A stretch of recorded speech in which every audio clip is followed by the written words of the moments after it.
จ้างว่าเดือดอีกแล้ววันนี้ก็จริงเริ่มกระจ่างอีกแล้วเริ่มเปิดเผยความลับอย่างเพิ่นทุกเจ้าตลอดเลยกับคอยนะไม่ได้เปิดเผยตลอดไม่ได้ด้วนเดือดใช่คอยตลอดเนาะจะเดือดตลอดนะงานนี่นะจะลองถามดูนะแม่คนจริงอ่ะแม่นบ่ลุงบอยให้บอกไปชื่อดินั่นแหละคอยมีคิดจะให้ได้เอาจะส่งไปให้คอยมีได้บ้าบ้าเลย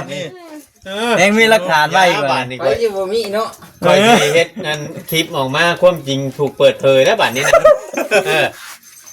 งัดหลักฐานใส่กันด้วยนะพูดแบบนี้เดี๋ยวนะความจริงหนุ่มบอยเปิดเผยแล้วด้วนเดือดอีกแล้วได้ขอดต่างคนต่างมีหลักฐานนะบ่เวียงเลยมีหลักฐานมัดตัวอย่างนี้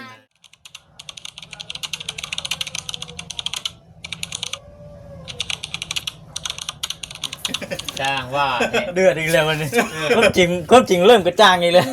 เริ่มเปิดเผยความลับอย่างเพิ่นทุกเจ้าตลอดเลยกับคอยนะไม่ได้เปิดเผยตลอดไม่ได้ด้วนเดือดใช่คอยตลอดเนาะจะเดือดตลอดนะงานนี่นะจะลองถามดูนะแม่คนจริงอ่ะแม่นบ่ลุงบอยให้บอกไปชื่อดินั่นแหละคอยมีคิดจะให้ได้เอาจะส่งไปให้คอยมีได้บ้าเลยเองมีหลักฐานไว้อีกว่าไปอยู่บ่มีเนาะคอยเฮ็ดนั่นคลิปออกมาความจริงถูกเปิดเผยแล้วบัดนี้นะงัดหลักฐานใส่กันด้วยนะพูดแบบนี้เดี๋ยวนะความจริงหนุ่มบอยเปิดเผยแล้วด้วนเดือดอีกแล้วได้ขอดต่างคนต่างมีหลักฐานนะบ่เวียงเลยมีหลักฐานมัดตัวอย่างแน่นนะเฮ้ยอะไรวันน้องบอยคิดจังได๋บัดคิดจังได๋แม่นก็จริงอยู่ต้องยอมรับได้บัดนี้เด้ถ้าว่าแม่นก็จริงนี่เฮานี่เป็นคนโทรตอนเช้าเฮาโทรปุ๊บแน่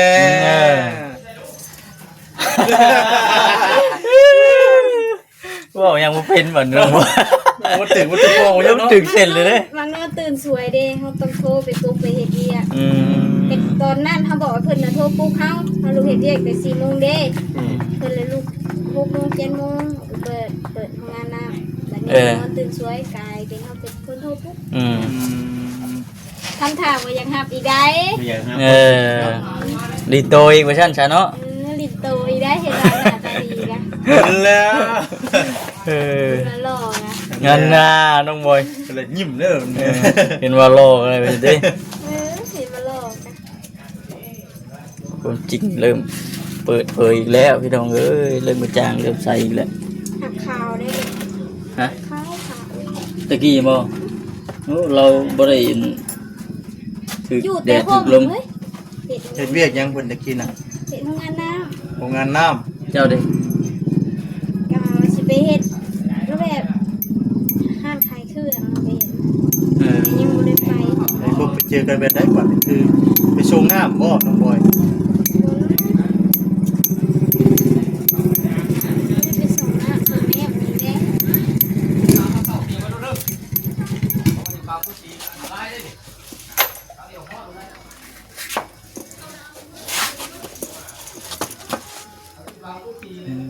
มันเป็นอันนั้นบ่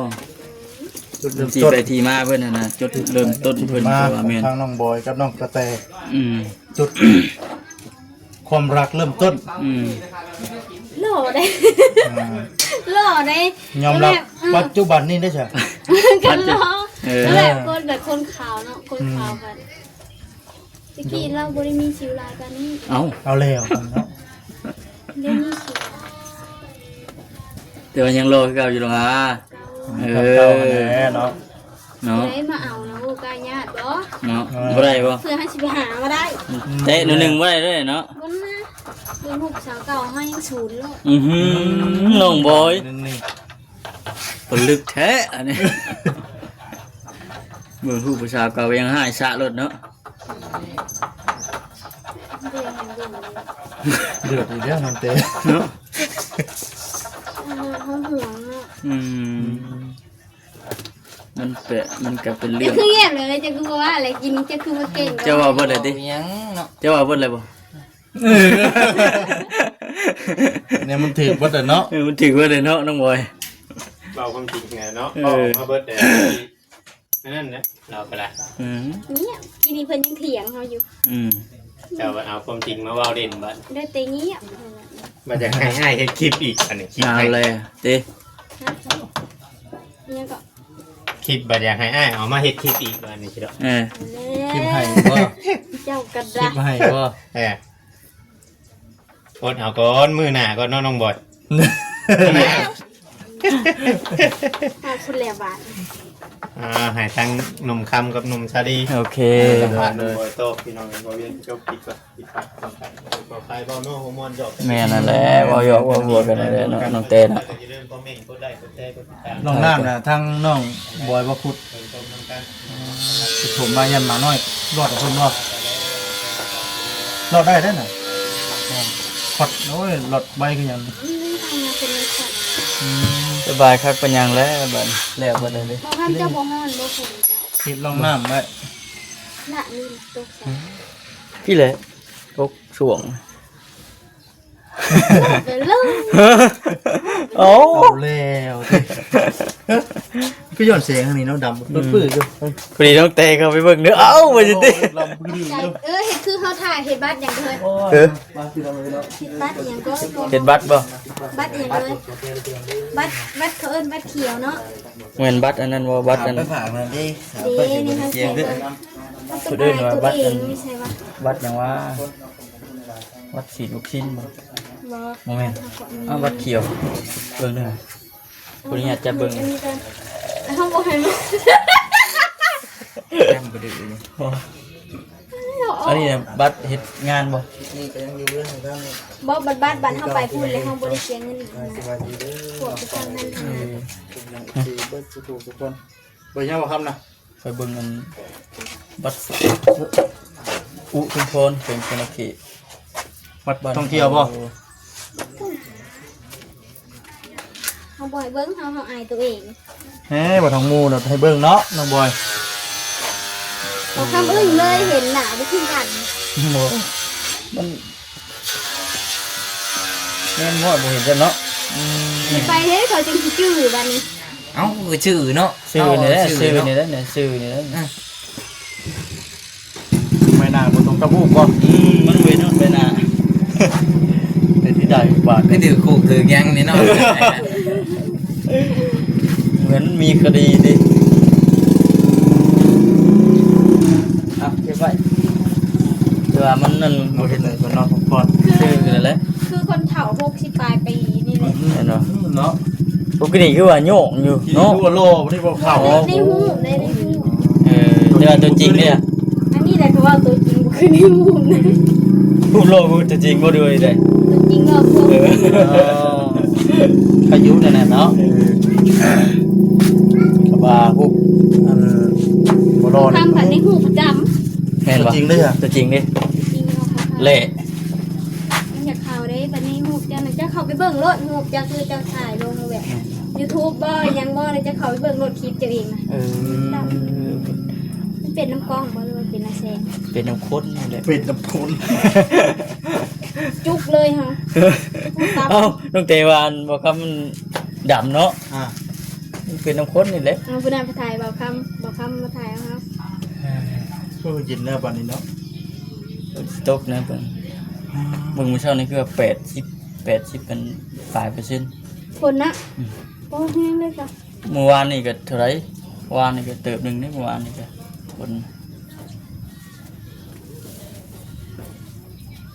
ฝนตกอยู่หัว ฝรั่งเนาะ ฝนตกนี่ก็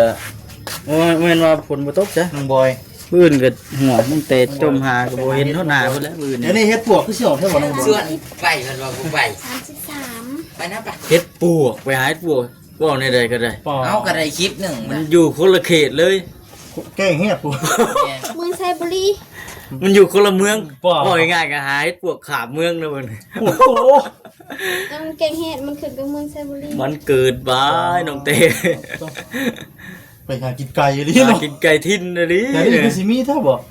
เดี๋ยวนี้บ่มีบ่ไปวันนี้ตัวเองได้วันนี่นะ พาเราไปนี่พาจะไปเลยวันนี้จะพาเราไป ไปก็ต้องให้มีเฮ็ดได้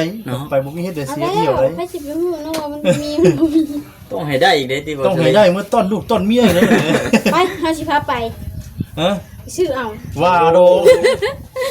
อาจจะไปตอนลูกตอนเมียเราไปชื่อเอา พาไปซื้อเอา ไปหาหมองเขาว่าอ่อนได้อีกแล้ว มันก็บ่ได้มีแต่เฮาเด้มันหลาย หลายคนไป มันช่วยอีกอย่าง ดอนเนาะเคย มัน เอานะ มันต้องไปแต่เศร้า มือเงินพอจะได้มื้อนั้นเนี่ยอยู่ใช่ อยู่ นนสัน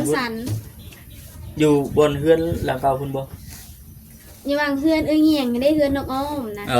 อยู่พุ่น อยู่กงม่วงโลกกงม่วงละลาย ลูกม่วงนั่นให้นั่นนะ ๆสบายเด้อ สบายดีฝนสิตกแล้วก็ว่า เอ้าน้องแต่เป็นยัง ฮะ น้อง น้อง เต แต่เป็นยังน้องไว้ น้องแต่บ่ไหวแล้วว่าซั่น น้องเตสบาย กินนอนคักแท้ มันคิวสีได้เจ้าน่ะไปท่าสีเลย เมาสี มองสีกับผู้บ่ได้ทากัน เมาเหล่าเมาเบียร์เนาะ เนาะ แม่นน้องบอยไปนั่งอยู่พุ่นบัด โย อดใจรอน้องบอยจังหน่อยก็ได้อุ้มดอกลูกมา อุ้มมาเด้ อุ้มมาเลยนะ ชอบไว้เด้อ ชอบไว้บ่พึกไว้ โอ้ยเนาะ เอาไว้ น้องเต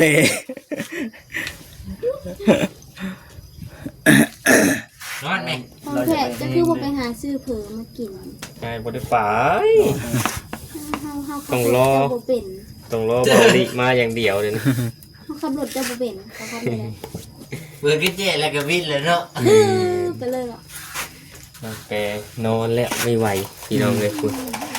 คืนนี้ไปนอน เรียบร้อย อะไรนี่ติเหือ โอ้ตกเกิดคาดคิด น้องบอย ไม่คาดคิดเลย ปุ๊บปุ๊บลูก จ้ะ ไปตัดเนาะ ตัดเอาแม่ โยกแต่ทางนั้นเนาะ ไม่คาดคิด คือเหตุไม่คาดคิด บ่ บ่ เอาลมมาแรงมานำมันก็ บ่มีลมบ่มีลม พ เนาะ อถ้าเจ้าเอาลมแล้วเจ้าย่างกายมันยุ่งมันก็เลยฮัก พอดีก็เสียงไปอย่างได้นะ หลังหัว เอาผ้าเอามีดมาซิดเอาไหมมันทุกข์เลยฮะ ขาดเลยขาดบ่ ขาดแล้วเนี่ย มันหัก บวมมันลีเลย จริงหมักสัตว์นี่ ไม่ไหว ไปแล้ววันนี้เนาะ คือผ้าไปแล้ว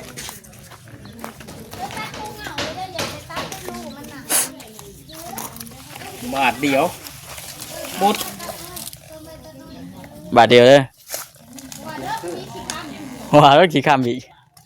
ทำอีกชุกคาเกลือเหลืองฮึ เออ ปทัดทำไม เอาในนี่เลยบ่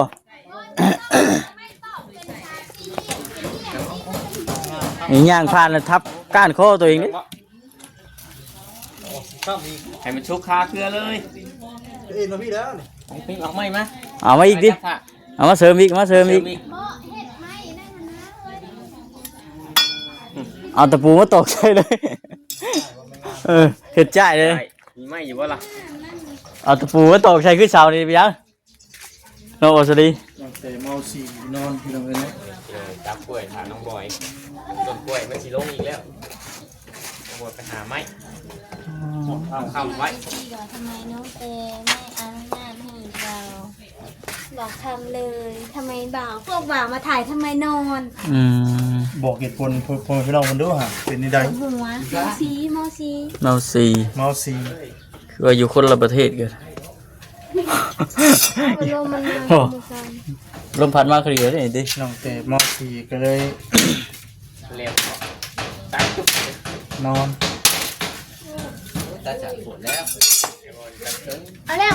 เอาแม่อันนั้นเท่าไหร่ อยู่ตรงนี้ ขับกล้วยฮะเนาะ เอาตะปูตอกก็กล้วยเลยนะเฮ้ยคือจ่ายคำเสานี่ กล้วยแหลมแทงเขาลงด้วย พี่น้องมาวิทย์ทาง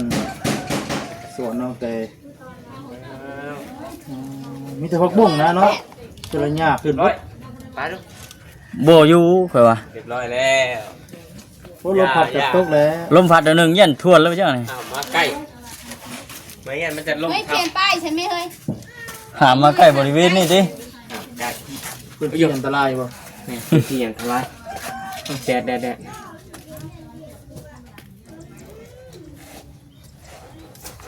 ป้าไอ้มันขึ้นเต็มเดินนี่ก็กล้วยตัวน้อย ลุง ๆแง่เพิ่น นี่ ก็อาย นี่จังอายไว้ซั่น โอ้ปิ่นโอเคจีกล้องฉันได้นอนเดี๋ยวนะน้องบอยกินกับตัก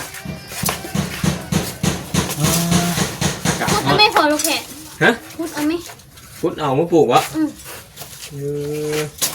คนเลยปลูกรถนองเลยยายไว้ตากแจพุ่นไปกินกล้วยสุก หมูได้เดียวเสาเนาะ เนี่ย กับหัวผม ได้เมื่อไงไอ้เหี่ยวยุ่งปลูกไป เอ้าขุดอะไรจาก เมื่อจะพูด เมื่อจึงขุดเอ้ามันบริลึก มันถือเนี่ย ให้ได้น่ะตัวเขาขุดน่ะก็เกิดใช่ได้มันน่ะ ใส่โหลดเลยซื้ออย่าง ถังไว้มันเกิดเป็นกล้วยสุกเนาะตอนนี้เนาะในหัวในส เขา ว ไป น นอนดูหน่อย แล้วพักนู่นเลยพอไปนอนกัน เย็นแล้ว เย็นแหละ สามันให้เย็น เนี่ย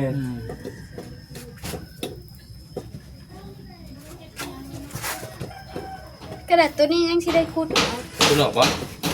ไม่ได้จ้ะไม่ออกไปทางไหนไป ไปสร้างแบบนั้นนี่มันนี่เฮ็ดตัวโต จะไปลอยเบิ้งอีกเด้อหัวได้น้องหมวย จนมีห้าแล้วเนาะมีสาวเนาะ มาเห็นได้บ่ เห็นเด้อบอกยังใช่ว่าเฮงว้าวได้ เเขาจับได้ก็หู คลิป ขาดด้วย คลิปตัวใดมักเบิ้งเฮงเด้งมาดุไปสัตว์ โทรศัพท์ทางบ่ได้เคยขึ้นจักเถื่อ เหนื่อยก็ มีก็โทรศัพท์เพิ่นนี่เฟซเพิ่นนี่ขึ้นตลอด เอาแรงก่อน แสดงว่าไปเดือยเห็น เบิ้งดุเบิ้งใช่ว่า เบิ่งเลยเฮงกดหลายสิเอาเลย เอาเลยเดือดอีกแล้วเนาะ เรื่องแต่น้องแต่ ตั้งแต่ถึงกับหนายุ่งเลยงาน เรื่องเฟซมันแบบขึ้นมาแล้วเห็นมันเป็นเพื่อนเป็นหยังก็ขึ้นมาแล้ว แม่น เพื่อนยังเขาบล็อกถิ่ม บล็อกแล้ว ว่าเพิ่นเอาลงเฟซเพิ่นเลยเพิ่นมักรูปแบบ เขียนข้ามหรือแบบเขียนใส่นะมันกระเด้งขึ้น แท็กบ่ เพิ่นมักแท็กกัน แฮกกัน สิ ไว้ ว่าให้ว่าเบิดเอาเมียลงคือเวียนแท็กเมียจะเคือ คุณ น้อยใจน้องเต้น้อยใจบ่เลย มีใจแล้ว บ้าน้อยใจแล้วบ้าน ถึงกับเนื้อใจ เต้คือน้อยใจน้องบอย แต่ตอนนี้น่ะอยากกินเขา อยากกินข้าวบ่า กินอีกแล้ว มักเขา คือกินแล้วกินอี จะ ก เชื่อเลย เธอเดียว คิด แต่ มื้อหรือจะเคือ หรือว่ากินบนมุกหน่อไม้มึงไง ผมกินดีได้ ยากได้ ผมบอกครับว่าสลีมาฮอดนี่เนาะ ไอ้หาชิโลคลิปไป ท่านี้จะได้กินข้าวจัก อ้า คำ ว เลย เนาะคือเอาแลเพิ่น2คนเด้ วันที่เพิ่น 2คนในร่างเดียว สองคนในร่างเดียว ชีได้ไปซื้อข้าวเปียกแล้ว ว่าเพิ่นก็คือว่าแล้วคนโตคนใส่เนาะ กินยังอิ่มจักเถื่อได้ในแกงน้ำมันน่ะอิ่มมานะ เชื่อบ่อิ่มดิ เพื่อสวง กินช่างกับบ่เรือกินเชื่อกับบ่อิ่ม เอาไปตีญาติ เอ้าลูกเต๋ว่ากินหยังกับบ่อิ่ม กินแกงน้ำมันน่ะอิ่มอยู่เถอะ บอกครับว่าเป็นตีญาติโยมแล้ว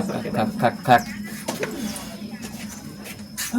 เอาอะไรแบบนี้เนาะเด็กคือว่าบ่ได้เด็ดบ่ได้ เอาโอ้ยเนาะ นุ่มโอยบ่อยู่แล้วก็เงียบเนาะบ่เนาะ นี่ลุงโอ้พังอะไรสิบ่นี่มิว ซับ สิก ตกเด้ เปิดได้แล้วพอดเกี่ยวกันได้ฮะ มีฝนเกี่ยว โอ้ พอดเกี่ยว โอ้อยู่คือมุมเลย คือบอกอีก1 2 3เอาอีกที่เครื่อง เอามาตั้งออกมา ต้องเตะเล็กไหนบ่ได้เอาจนเอา เราบอกแล้วที่เขา ออกก่อนเคยกัน เอาไปใจ เนาะ นะ น้อยใจต้องเตะบอกนั่นนี่เด้อไปก่อนอ๋อ พอลูกเสร็จ เฮ็ดยังตู้ หมดแล้ว โอ้ยโหดพักตอนเที่ยงบ่โอ้ยคักแท้ป้าๆจะไปนอนให้น้องคลิปนี้ก็จบก่อนสวัสดี